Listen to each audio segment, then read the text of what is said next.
What a match. What a match, folks, that we have seen. It's a fitting conclusion to the Women's T20 Challenge.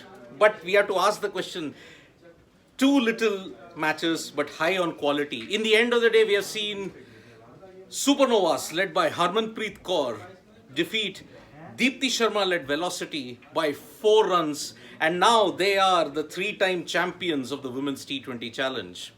Out of 4 editions, the Supernovas have now won 3. And Harmanpreet Kaur, take a bow. What a performance, but let us take nothing away from the Velocity players, especially Laura Woolwart and Simran Bahadur. What a fight back. And it was so close. 6 runs were needed of the last ball. They needed 34 of 12.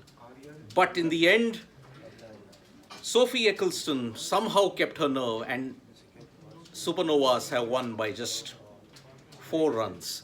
This is the closest Women's T20 Challenge that has been there in the last 4 editions, if you have to look at it. Yes, ever since it began, the Supernovas have dominated, if you have to look at it. Harmanpreet Kaur's captaincy has been simply remarkable. If you have to look at it, the Supernovas had excellent players, not just from Harmanpreet, but they had Deandra Doughton as well. Deandra Doughton is one of the ultimate power hitters in the Women's T20 game. And both these players today combined to ensure that the Supernovas managed a brilliant win under the circumstances. It was their power hitting and it was their aggression that helped Supernovas reach a brilliant total. Pooja Vastrakar struggled. She was the star in the earlier campaigns, if you have to look at it. Her 4 wickets gave her team one major victory. By the way, if you have to look at it, the Supernovas and Velocity match was kind of a grudge match for both sides. In the earlier league game of the Women's T20 Challenge, the Velocity team had actually defeated the Supernovas by 7 wickets. It was a big margin. However, Velocity and Supernovas managed to get in because Trailblazers managed to beat the Velocity team, but not by a big margin. So, 4 matches were played across this Women's T20 Challenge. It was played when there were gaps in the men's IPL schedule, if you have to look at it. Supernovas started their campaign with a 49-run win. Velocity started their campaign by beating Supernovas. But Trailblazers spoiled the party by beating Velocity in the last league game, if you have to look at it. All teams were tied on 2 points and it boiled down to net run rate at the end of the day. So Supernovas, in the end, managed to win by 4 runs. In Pune, in front of a decent crowd, if you have to look at it at the MCA Stadium, the Supernovas held their own and they managed to overcome what was a very spirited performance. There were some very prominent performances, if you have to look at it, especially from Laura Woolwart playing for Velocity. Remember, Laura Woolwart is from South Africa and she's known for her power hitting. And it was her hitting that ensured that Velocity had a chance. She finished unbeaten on 64. If you have to recollect Laura Woolwart, for all those who follow women's cricket, she had played a very similar knock in the ICC Women's World T20 clash against Australia in Sydney.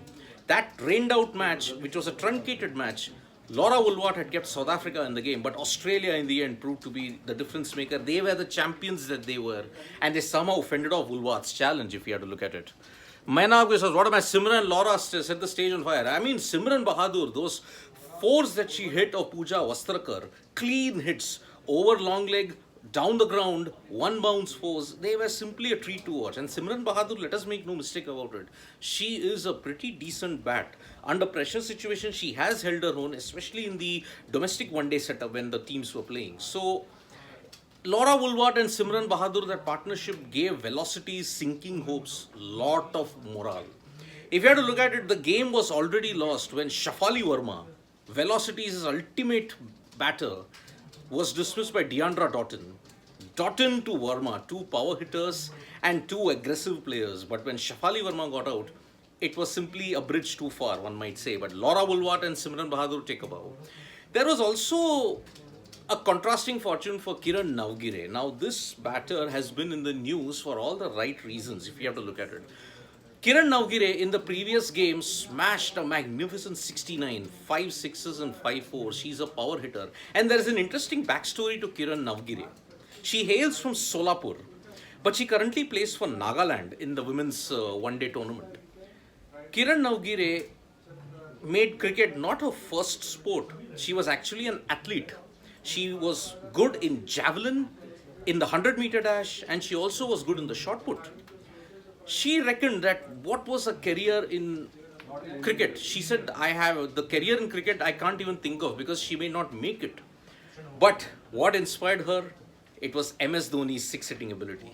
So Kiran Navgire, in that knock of 69, showed her javelin abilities, the power that she had. She also showed her running capabilities.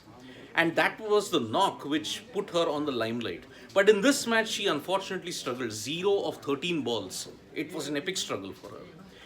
That partnership was not possible between Woolwart and Simran Bahadur. Had Supernovas not let go of a couple of tough chances, if you have to look at it.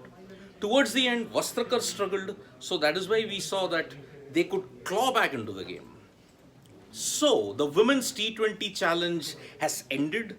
From 23 to 28th, there were a total of 5 matches, if you may say. Now, the broader demand is, when we have seen the performances of the likes of Harmanpreet Kaur, if you have to see Deepti Sharma, Kiran Navgire, Pooja Vastrakar, there was also Maya Sonavane. Maya Sonavane, her picture went viral. The Paul Adams action. She's the right-handed version of Paul Adams. So that picture went viral. When there is so much of talent in the women's team, why not have a women's IPL? The demand is high. Women's cricket is at its best as it has ever been in India before. So there are proposals for a 6-team IPL, women's IPL in February, March of 2023. We don't know whether it will come to the drawing board, when will it come to the drawing board. But this women's T20 challenge, the quality of matches and the performance of the players, especially the Indian talent, has shown that yes, if a women's IPL can start in India, then we can try and match up to the likes of Australia and England. Because remember, the Australian women's cricket team are the ultimate dominators in this sport. T20 World Cups, ODI World Cups, they have won it all. Especially 7-time ODI champions and 5-time T20 champions. They have won 5 out of 6 editions, for crying out loud. That is the dominance of the Australian cricket team. And why do you think the Australian women's cricket team is so dominant?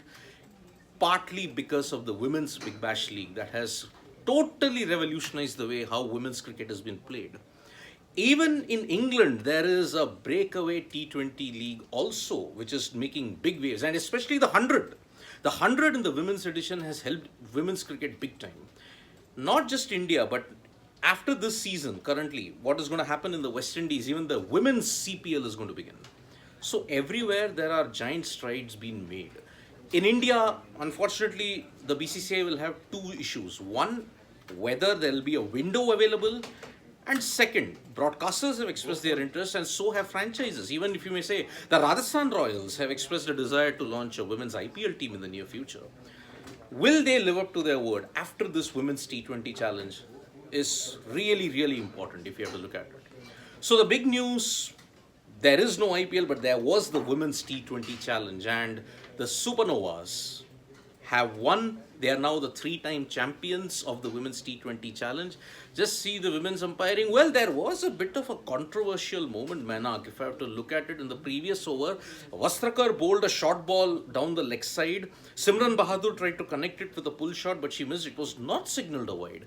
That raised a few eyebrows indeed. And yes, the standard of umpiring, be it in the IPL or in the women's T20 challenge, has been pretty dodgy. But then we have to understand, the women's T20 challenge, whenever it is played, it is path-breaking in a lot of ways. Women umpires, women officials. Recently in the Women's World Cup ODI in New Zealand, we had an Indian official in that final, which was itself historic in a way. So congratulations to Harmanpreet Kaur and the Supernovas. Heartbreak for Deepti Sharma and the Velocity team. They really put up a good fight. But Laura Woolwart and Simran Bahadur take a bow. Brilliant, brilliant counter-attack. So I think it's the right time to launch, because now scores are also good, 150 plus in every. Shubham, yes. I mean, there is tremendous interest, and whenever the matches have happened, Twitterati and even ordinary cricket lovers are saying, bring on the women's IPL, because that will ensure that the talent pool is really deep, and it will also, there'll be a lot of exposure also. Remember, foreigners coming to the women's IPL and playing, why not? So thank you so much, folks, for joining us for this update. And for those people who are just joining us now, breaking news: the Supernovas, led by Harmanpreet Kaur, have won the Women's T20 Challenge by beating the Velocity team, led by Deepti Sharma, by 4 runs. It's the closest Women's T20 Challenge that has ever happened. UCL predictions: I will be on that watch along party live. I will tell you what are my predictions there. Thank you so much for joining us for this live update of the Women's T20 Challenge. Stay tuned to Sports Today for all the latest information. Press the like, comment, and share button, and we are also there on Facebook. Thank you.